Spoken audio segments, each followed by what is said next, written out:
Dearly beloved, it is true. 'Tis I, my name is Annabel Crabb, and I am the moderator and your host at tonight's Melbourne International Comedy Festival Great Debate. As you know from your preparation, the topic is that we get the leaders we deserve. And of course, Australia is probably the best qualified nation in the democratic world in which to stage this disagreement, given that we tend to run through prime ministers like Rupert Murdoch goes through fiancés. Now, I've been imported here from Sydney tonight for a number of reasons, I suspect, primarily to make the succeeding 6 speakers seem funnier, but also because I've dealt with a lot of leaders in my 25 years as a political journalist.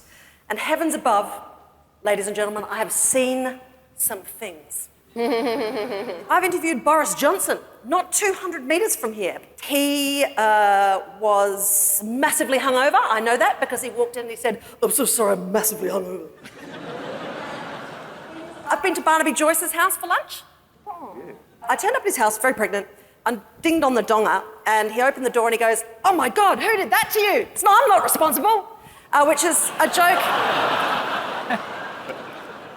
that took another 6 years to become really funny. Ladies and gentlemen, perhaps most upsettingly of all, I've also met Mark Latham.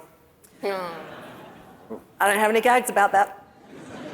So, what do we say about these leaders? Do we deserve them? Are they worse than we deserve? Or, unlikely, better? I'm from the ABC, so of course I am unable to offer an opinion on the question at hand, and that is why I'm doing this job and none of these 6 jobs. All I can do is muse that if we do indeed deserve this lot, then what god-awful crimes did we commit in a previous life?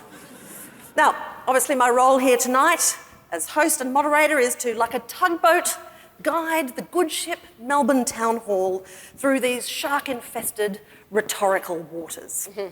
Each of these clowns gets 10 minutes to speak, and then each team captain will get 5 minutes at the end to sum up, and then you are going to vote by acclamation on who is the winner. And I shall be the sole arbiter of which side has won.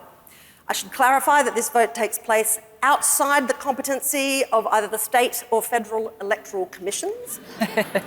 And this is probably the right juncture for me to mention to our speakers that I am entirely susceptible to elaborate flattery and also bribes of jewellery, nice shoes, cash, and indeed, Pinot Gris.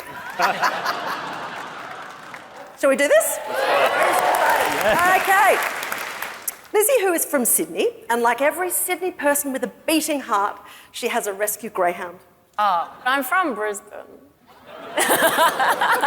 Welcome to my absolutely flawless research, people. Lizzy's dad is a ukulele personality, which is probably why she's currently hiding out in Melbourne.